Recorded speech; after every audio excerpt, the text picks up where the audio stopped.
Donc, on va lire le chapitre 5, hein, à partir du verset 1 à 16. On va lire tout ça tranquillement, vous allez voir. Au départ, je n'ai pas vu ce message comme ça avec l'apôtre Jean, mais il y a quelque chose, il y a quelques secrets là-dedans. Hein. Il faut, en fouillant, en priant, on a vu cela. Donc, on va lire tous ensemble. C'est le titre du message d'aujourd'hui, je dirais, c'est Bethesda, la miséricorde de Dieu. Amen. Vous allez voir pourquoi on appelle ça la miséricorde de Dieu.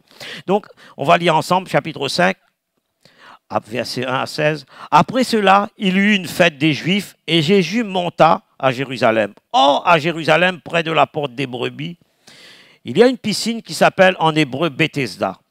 On va voir ce que ça veut dire après. Et qui a 5 portiques. Retenez bien 5 portiques. Sous ces 5 portiques étaient couchés en grand nombre des malades, des aveugles, des boiteux, des paralytiques qui attendaient le mouvement de l'eau. Car un ange descendait de temps en temps dans la piscine et agitait l'eau. Et celui qui descendait le premier, après que l'eau avait été agitée, était guéri, quelle que fût sa maladie. Là se trouvait un homme malade depuis 38 ans. Retenez 38 ans, hein? Ce n'est pas seulement une année, 2 années, 38 ans.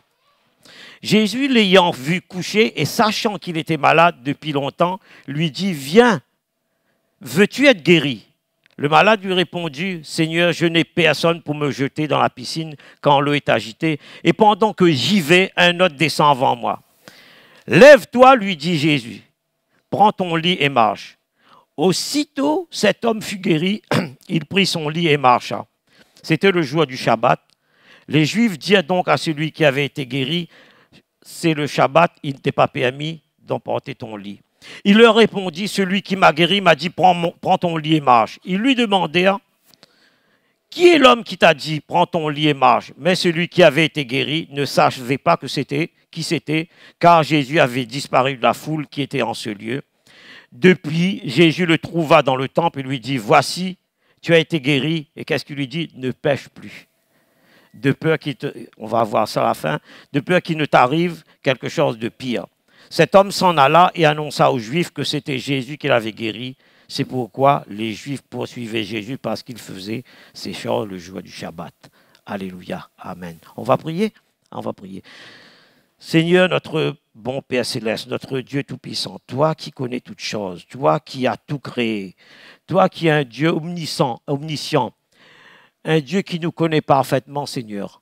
Nous te bénissons de ce que tu as permis que nous soyons là, ce jour du Shabbat pour nous.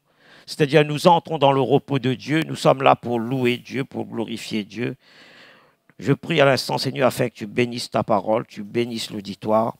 Et que vraiment, Seigneur, tu puisses, par la puissance du Saint-Esprit, et je demande, Seigneur Saint-Esprit, troisième personne de Dieu, que tu puisses me saisir, tu puisses toucher mon être tout entier, mon corps, mon âme, mon esprit, et que je sois habité par l'Esprit de Jésus, par l'Esprit de Dieu. Seigneur, possède mon esprit, et que vraiment qu'il ne puisse pas entendre un homme prêcher, mais que ça vienne du ciel d'en haut, et que tu puisses parler à travers ton âme serviteur, tu parles à travers ma bouche.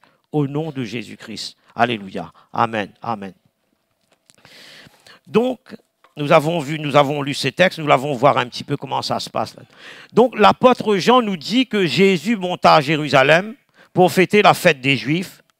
Selon la coutume, selon la tradition juive, les fêtes religieuses se passaient toujours à Jérusalem. Certainement, cette fête, c'était la deuxième Pâque juive, ou peut-être aussi la fête des Pourim. Vous trouvez ça dans le livre d'Esther. C'était une fête, Seigneur, de la délivrance des Juifs vers le 4e siècle et le 5e siècle avant Jésus-Christ. Et là, la Bible nous dit qu'il y avait une piscine. Il y avait là, à Jérusalem, il se trouvait une piscine près de la porte des brebis. C'est-à-dire, cette piscine se trouvait à côté du temple, près du temple de Jérusalem. Voilà un petit peu le décor, un petit peu ce que Jésus nous dit, ce que l'apôtre Jean nous dit. Premièrement, nous allons voir la miséricorde de Dieu. Premièrement, la miséricorde de Dieu.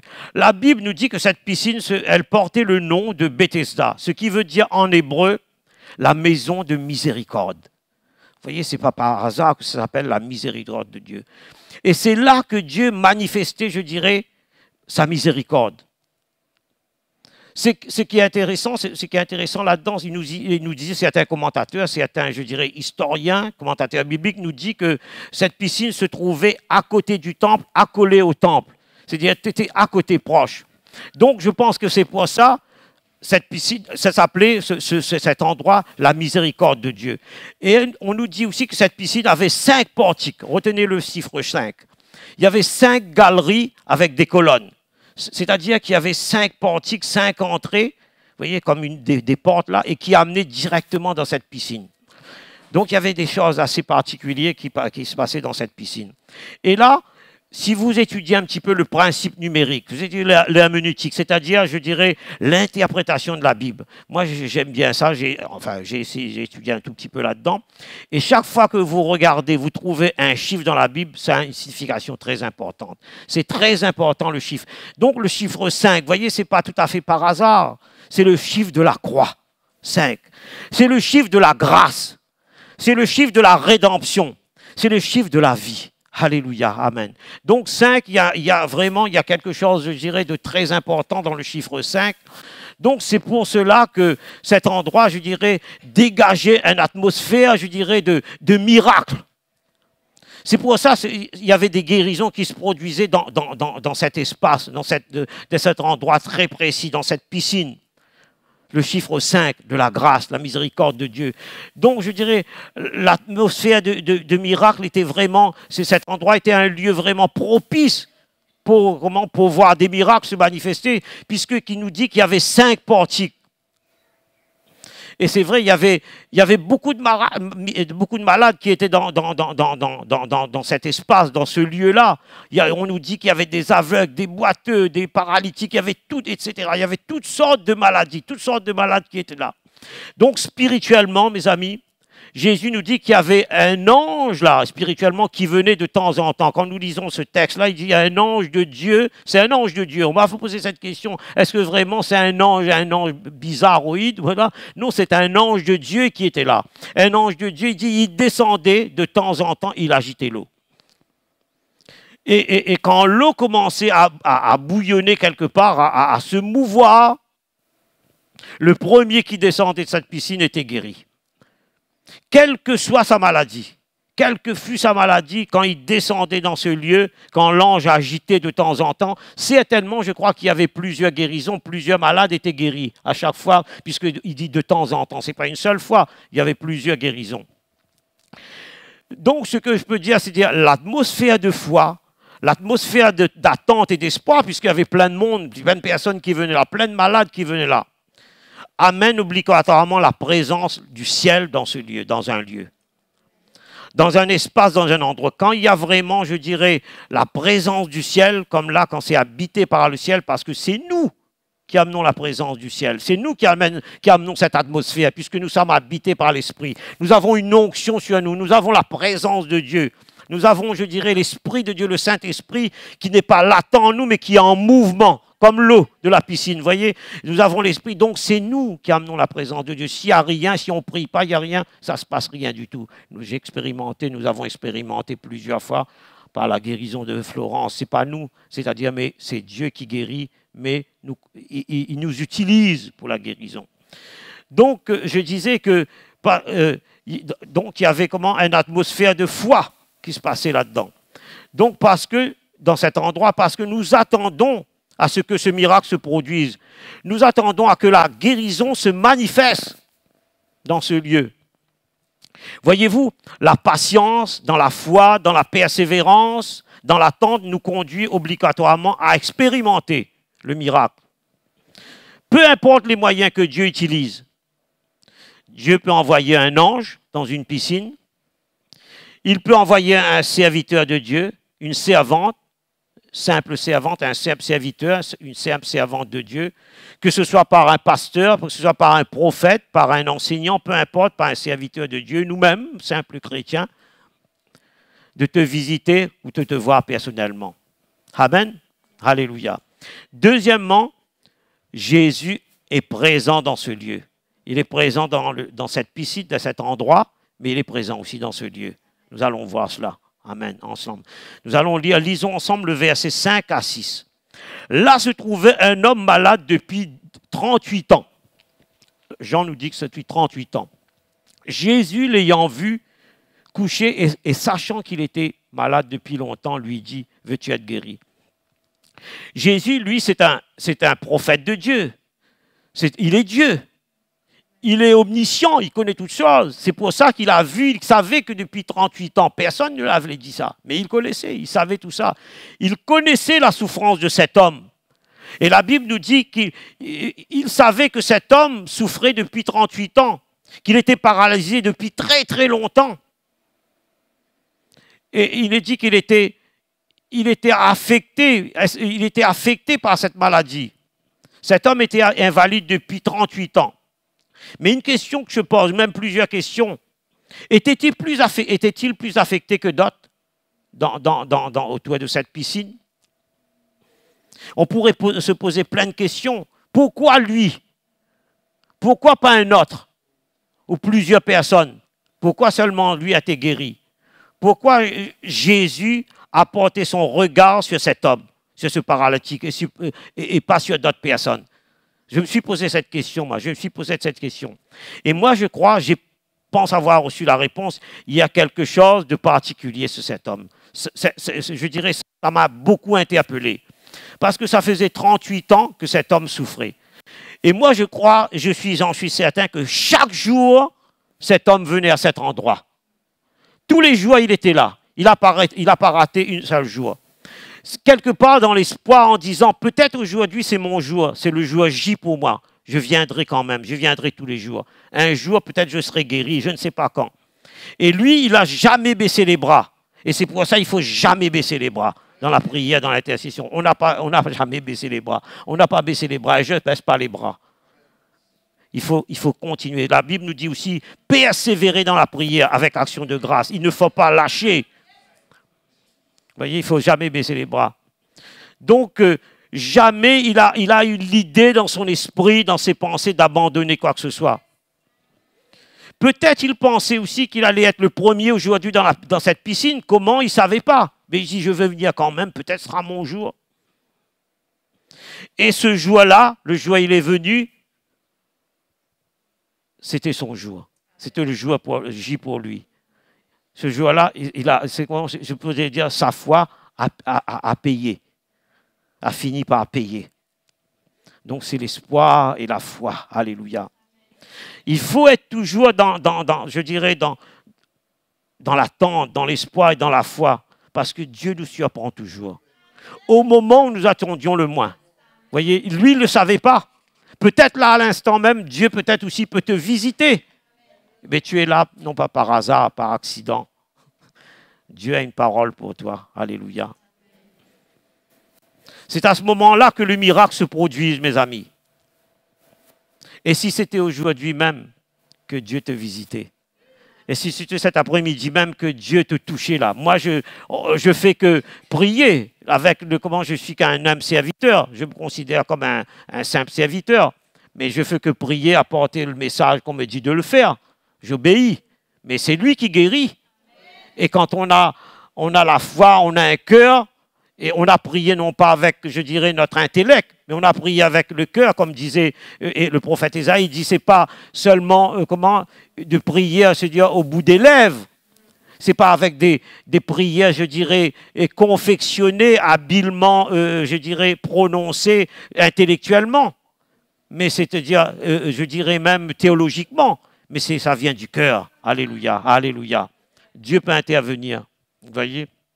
Alléluia. Et si c'était cet après-midi?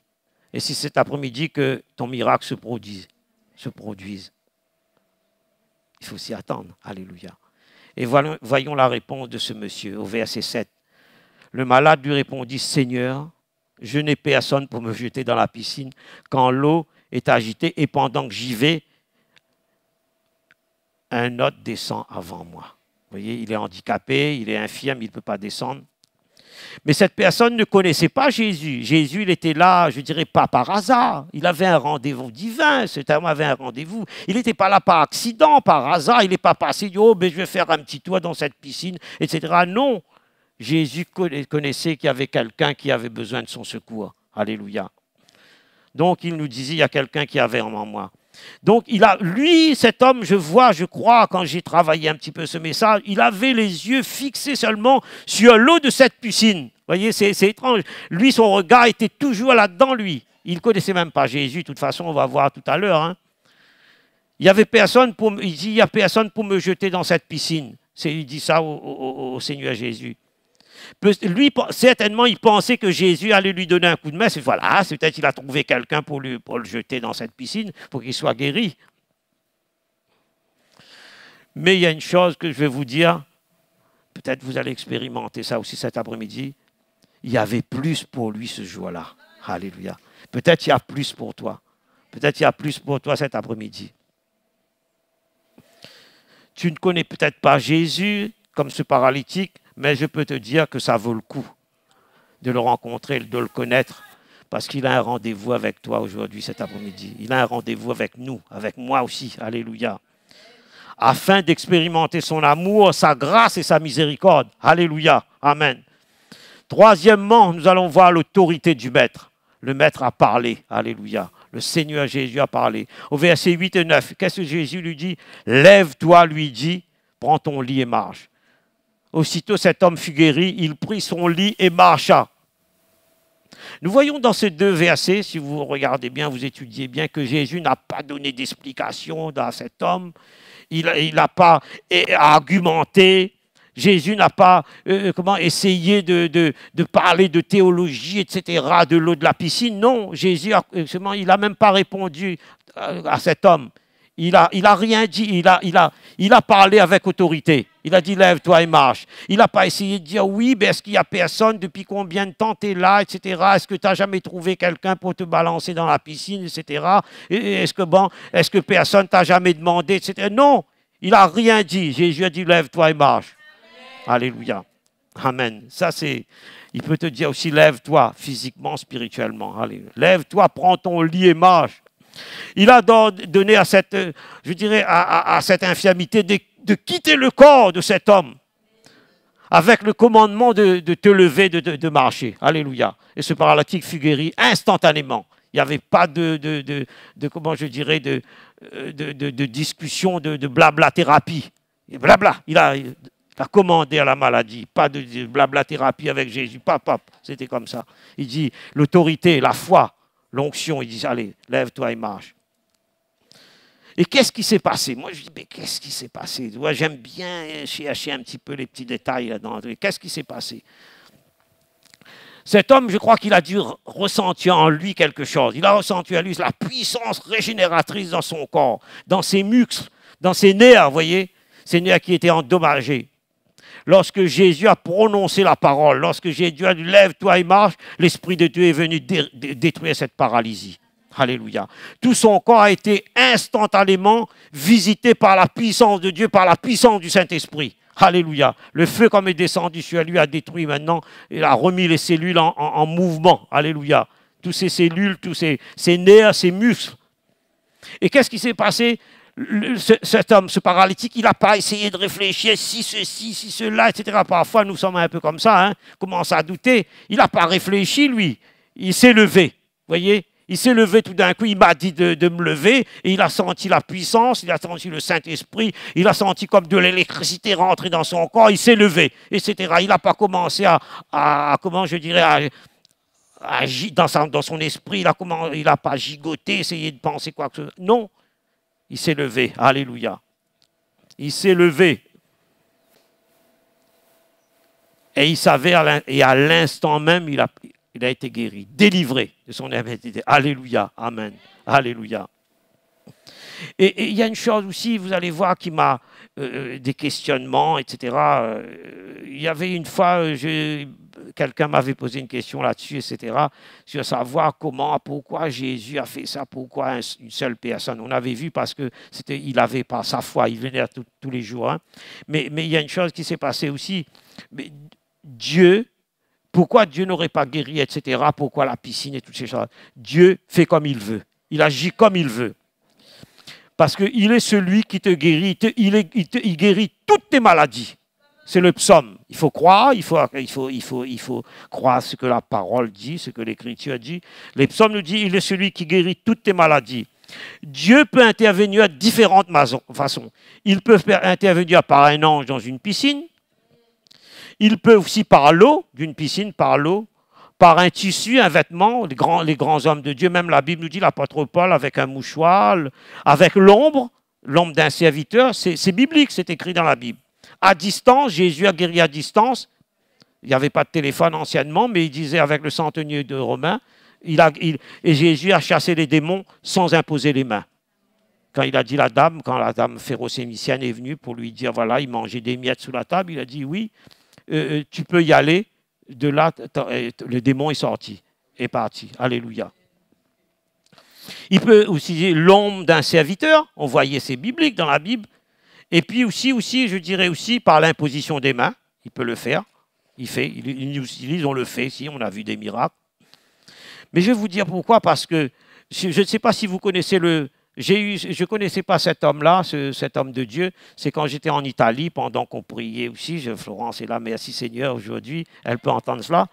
J'ai reconnu l'enseignement du prophète Cobus. C'est un Sud-Africain. Il est un métis, je dirais un métis asiatique, etc. Il a une onction particulière et lui, il guérit aussi, enfin, il utilise cette guérison, c'est Dieu qui guérit par l'imposition des mains, il fait tout cela.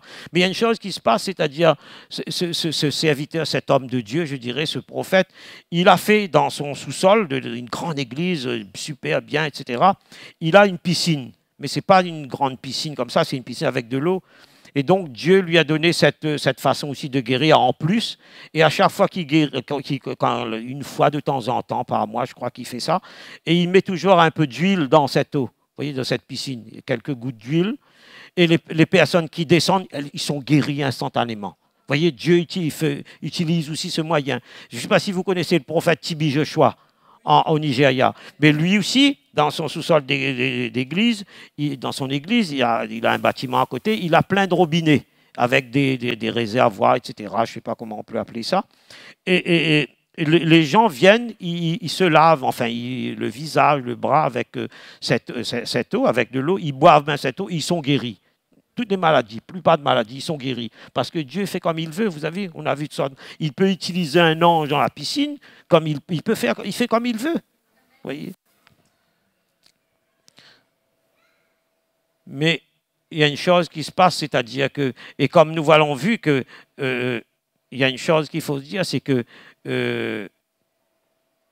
quand on pourrait dire oui, certains critiquent toujours, ils disent oui, mais ces guérisons peut-être ne viennent pas de Dieu, etc. Mais quand Dieu, dans le désert, quand à un moment donné, il y avait plein de serpents qui mordaient dans le désert, qui mordaient dans tous les Israélites, qu'est-ce que Dieu a dit à Moïse? De faire un serpent d'airain, et celui qui regarde, il était guéri, il ne mourrait pas. Mais donc, vous voyez, il n'y avait pas quelque chose de magique, bizarre dans ce truc. C'était vraiment la foi qu'il fallait regarder ça. Et ça aussi, c'était une image aussi de la venue du Christ qui allait être crucifié à la croix. Quand on regarde le serpent d'airain, c'était Christ qui allait être crucifié à la croix. Donc, vous voyez, Dieu utilise plusieurs moyens. Il peut utiliser l'eau. C'est pour ça que je donne cette différence.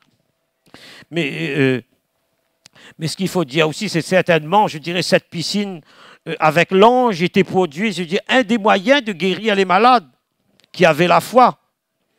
Et puis c'était comme, pour cette piscine, c'était comme une maison de santé, c'est comme une maison de cure thermale, de miracle, puisqu'elle était accolée au temple. C'est ça aussi qui faisait aussi sa spécificité, voulu par Dieu. Mais laissez-moi vous dire une chose, c'est que Jésus, il n'est pas un moyen. Jésus, non, n'est pas un moyen. Jésus, lui, il est le miracle. Alléluia. Jésus, il est le miracle, il est la guérison. Jésus est la vie. Et il est l'éternité. Amen. Il est le miracle, il est la vie. Ce n'est pas un moyen, Jésus. C'est lui le miracle. Il est tout. Il est le miracle, il est le créateur. Mais voyez, quand vous expérimentez quelque chose, quand vous avez fait une expérience, vous pouvez prier des heures, comme hier soir à minuit et demi, encore on priait. Enfin, ça, c'est notre affaire, ça. Vous voyez, quand vous faites ça, après dans votre sommeil ou ailleurs, ou même que là, Ah, l'ennemi, il ne va pas rester tranquille, mes amis. Il ne va pas rester les bras croisés. Hein. Là, il va passer à l'action. Il passe à l'action. Vous voyez, tout le temps, quand il n'aime pas la guérison divine. Il n'aime pas les miracles. Il n'aime pas quand on prêche l'évangile. Alléluia. Regardez maintenant au verset 10 et 11. Examinons ça. Vous voyez, tout ça. Ah, c'est super. Alléluia. Oh, dites amen si vous voulez. Alléluia, amen. J'aime bien. Alors, c'était un jour de Shabbat. Vous voyez, les Juifs dirent donc à celui qui avait été guéri, c'est le Shabbat. Il ne t'est pas permis d'emporter ton lit. Il leur répondit, celui qui m'a guéri m'a dit, prends ton lit et marche. Nous avons lu. Vous voyez, Satan est l'accusateur. Il n'aime pas la guérison divine. Il n'a pas tardé vraiment à passer à l'action, à intervenir. Et vous savez, Jésus a toujours eu des problèmes avec les religieux. Il a toujours eu des religieux. Ah, toujours, il y a eu des problèmes avec eux. Toujours. Mais il est vrai que Dieu dit dans la parole de Dieu, nous dit dans Lévitique 29, 3, il nous dit, on travaillera 6 jours, mais le 7e jour est le Shabbat, le jour du repos. C'est écrit, hein, c'est pas moi, hein, il dit ça. Il y aura une sainte convocation. Vous ne ferez aucun ouvrage chez le Shabbat de l'Éternel dans toutes vos demeures. Alléluia. Il dit qu'il faut arrêter tout cela. Il faut se poser pour venir louer Dieu. Voyez, il faut se poser. Mais Jésus a souvent critiqué aussi, et interpellé les religieux et les pharisiens. C'est aussi de par leur comportement, je dirais, un peu hypocrite. Alors que même ils n'obéissaient pas aux lois, je dirais, que Dieu a données à Moïse. Mais la question qu'il faut qu'on se la pose, est-ce que vraiment, est-il un péché de guérir les malades le Shabbat? Là, par exemple, comme nous, aujourd'hui, nous pratiquons le Shabbat, puisque nous venons dans la présence de Dieu pour louer Dieu, pour adorer Dieu, c'est ce qu'il a instauré. C'est-à-dire, c'est vrai à la maison, on laisse un petit peu les travaux. On ne fait pas tout cela. On vient ici pour glorifier Dieu, pour la communion fraternelle, pour le partage fraternel. Il dit fraction du pain, c'est biblique. Il dit, bon, ben, on ne va pas rester à la maison, ne pas louer Dieu. Non, ça fait partie de la communion, du partage fraternel. C'est-à-dire, on doit prier ensemble. Il dit, quand 2 ou 3 sont assemblés en mon nom, je suis. Il dit, oh, qu'il est doux pour des vrais de demeurer ensemble. Ce n'est pas chacun est là-bas, l'autre est de l'autre côté. Non, on est là. C'est là que la bénédiction, c'est là qu'il envoie la bénédiction. Alléluia, amen. Vous voyez? Donc, est-il un péché? Je ne pense pas. Parce que c'est Dieu qui a instauré le Shabbat. Et Jésus est Dieu. C'est lui qui a instauré le Shabbat. Jésus est le miséricordieux. Jésus est la Pâque. Jésus est le sacrifice parfait. Jésus est le maître du Shabbat. Alléluia. Oui, en tant qu'Église, en tant que peuple de Dieu, nous respectons le Shabbat. Est-ce que le dimanche, nous entrons dans ce repos, dans le repos de Dieu? C'est le jour du Seigneur, comme on dit. Et nous venons célébrer notre Seigneur Jésus-Christ. Nous voulons acclamer son nom. Nous voulons élever notre Seigneur Jésus-Christ. Nous voulons exalter notre roi, notre Seigneur, notre maître, notre sauveur. Alléluia. Parce qu'il est le maître du Shabbat. Alléluia. Est-ce que c'est un péché? Non. Si le musicien veut venir, on arrive presque à la fin là. Alléluia. Donc parce que Jésus est le maître du Shabbat. C'est lui qui a instauré ça. C'est lui qui guérit, c'est lui qui transforme les vies, c'est lui qui restaure, c'est lui qui délivre les captifs, alléluia. Il transforme les vies, alléluia. Il est la vie éternelle. Il guérit encore aujourd'hui, alléluia. Il guérit encore aujourd'hui.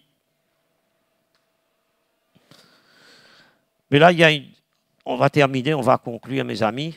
On va arriver à la fin du message. Au verset 14, il y a quelque chose qui peut-être, bon, c'est comme ça, c'est Dieu, hein, c'est là-dedans, vous allez voir. Qu'est-ce que Jésus dit? C'est très important, très, très important.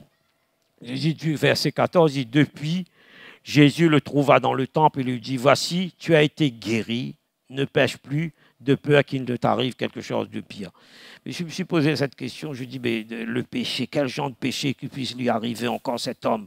Il était handicapé, il ne pouvait pas se marcher, il ne pouvait pas se lever, il était vraiment aussi, il était dans une misère totale, mais il était vraiment, mais qu'est-ce que peut lui arriver quelqu'un qui ne peut plus bouger, etc. Qu'est-ce que le péché, c'est quel péché il pourrait commettre? Si ça peut, comment peut arriver de pire? C'est vrai que cet homme a été guéri de son infirmité et Jésus nous dit que le péché est la conséquence de nos souffrances. Nous voyons ça dans Genèse, à partir dans le Jardin d'Éden, alors que tout est parfait lorsque Dieu l'homme a désobéi, nous avons vu, et qu'après on a désobéi, on a péché. C'est à ce moment-là que le mal est entré. C'est à ce moment-là que la maladie est entrée. Donc cet homme est guéri de son infirmité, nous dit, mais quel est le péché? Quelle est la conséquence de nos souffrances ici-bas? C'est vrai, c'est le péché. Mais quel est le péché, je dirais, le pire qui puisse lui arriver? Quelle chose de pire qui puisse lui arriver? Quel péché? Donc, je dirais que dans la guérison, Dieu nous visite. Hein. Quand il nous visite, il nous donne tout. Voyez, nous recevons Jésus quand il nous visite, lorsqu'il nous visite. Il nous donne, je dirais, le salut. Il nous visite avec sa personne, avec le salut. C'est comme on appelle ça le sozo aussi, comme on peut dire, oui là. Il nous donne aussi, je dirais, son esprit. Il nous donne la guérison. Il nous donne la prospérité. Nous prospérons à tous égards, spirituellement, financièrement, etc. C'est pas je dirais le message de la prospérité. Non, il nous donne tout, il y a tout. Il nous donne tout, tout est équilibré. Donc, il nous donne tout. Donc, quand il nous visite. Mais malheureusement, il y a une chose qui se passe parfois quand on regardait les 10 lépreux. Tu vois, Jésus, il est tellement bon, il est tellement amour, Dieu est tellement amour. Il nous donne, il y a les 10 lépreux qui reçoivent la guérison. Il y a un seul qui vient donner gloire à Dieu. Il y a un seul qui vient dans le temple pour louer. Les autres, ils ne viennent pas. Parce que Dieu est amour. Et souvent, il y a une leçon spirituelle dans cette affaire. C'est que Dieu nous montre, il dit, il est tellement bon, il a tout, mais il ne nous oblige pas. Vous voyez? Il ne nous oblige pas. Dieu ne nous fait pas des robots. Par exemple, le message est prêché. On donne le message, mais maintenant, c'est la personne de prendre ou de ne pas prendre. Jésus n'a jamais obligé personne de venir ou de le suivre ou de venir à l'église ou de se convertir. Non. Jésus, il donne le message, il enseigne, et puis il dit, voilà, ça, il sait toute chose. Il dit, ça c'est bon et ça c'est bon. Maintenant, tu choisis, il ne t'oblige pas. Voilà. Donc, il fait cela. Donc, vous voyez, mais après cette histoire de l'éternité, cette histoire de péché, je dirais, donc, il y a tout, il y a le cadeau, il y a ce paquet spirituel, mais ce qui se passe, le pire, et la plupart des commentateurs bibliques, ils nous peuvent dire ça, des prédicateurs, ils peuvent dire aussi, c'est que là-dedans, quand Jésus parle tout cela, c'est spirituel, mes amis. C'est spirituel, c'est le pire, c'est notre éternité. Parfois, c'est la conséquence, je dirais, spirituelle du péché. Voyez. Mais parfois on pourrait dire, ça m'est arrivé, je vous avoue, ça m'est arrivé. Parfois je dis, oh, le ciel est tellement loin, etc., etc. Est-ce que vraiment tout ça, comment ça va se passer? On a une vague idée de toutes ces choses, l'éternité, etc. Mais vous savez, la Bible, on a tellement, chacun son expérience avec le Seigneur, on a tellement expérimenté des choses avec Dieu, mais c'est le baptême du Saint-Esprit qui descend, etc. Chacun, il expérimente comme il veut. C'est vrai, il y a des choses surnaturelles qu'on a seulement effleurées. Hein. On n'a pas été au plus profond, on a seulement effleuré les choses spirituelles. Mais il y a une chose qui veut dire, parfois on pourrait dire, c'est tellement loin l'éternité. Et tout cela, est-ce que c'est vraiment, et si tout cela, c'était vraiment un peu, pas baratin, mais un peu pour nous faire donner une façon de vivre, une espérance, etc. Mes amis, laissez-moi vous dire, je ne suis pas un intellectuel, je ne suis pas un grand scientifique, mais j'ai lu quand même pas mal de livres, etc. J'étais un peu fasciné par la philosophie Extrême-Orient, etc. J'ai lu beaucoup de Confucius, etc. Il y a beaucoup de choses, j'étais attiré, j'aime bien lire tout ça, peut-être un plus autodidacte, mais il y a une chose qui se passe, j'ai expérimenté des choses de la Bible que l'on ne trouve pas dans les autres bouquins. Ça, parce que ce n'est pas un livre comme les autres, c'est pas un livre c'est de l'écriture, c'est de l'encre sur du papier, mais il y a une puissance là-dedans. Il y a une puissance. J'ai expérimenté des choses qui viennent par. Et je me suis posé cette question, ce n'est pas dans le message, juste je vais terminer, après on va prier. Comment ça se fait? Il y a beaucoup de monde, même des politiciens, qui consultent même des voyants, des marabouts, etc., des journalistes. Je sais, je ne veux pas vous parler de ça, je vais faire un parenthèse, je vous dis, je sais tout le tel. Et eux, ils ont cette faculté, cette possibilité, cette puissance de dire des choses. Ce qu'ils disent, c'est vrai, hein. C'est réel, hein. C'est ce qu'ils disent, c'est vrai. Et c'est des grands intellectuels, des grands hommes diplômés qui vont voir ces gens-là. Pourquoi? Parce qu'ils pratiquent leur truc avec, je dirais, enfin, la foi, c'est pas la vraie foi, mais avec ferveur, ils restent de temps, ils croient, ils trafiquent avec les morts, etc. Peu importe avec toutes ces choses-là, vous voyez, les puissances des ténèbres. Mais ils le font avec leur passion, et ça fonctionne. Mais comment nous, mais ça ne dure pas longtemps, il y a des conséquences après là-dessus, ils te disent même, ils te disent l'avenir, hein, etc.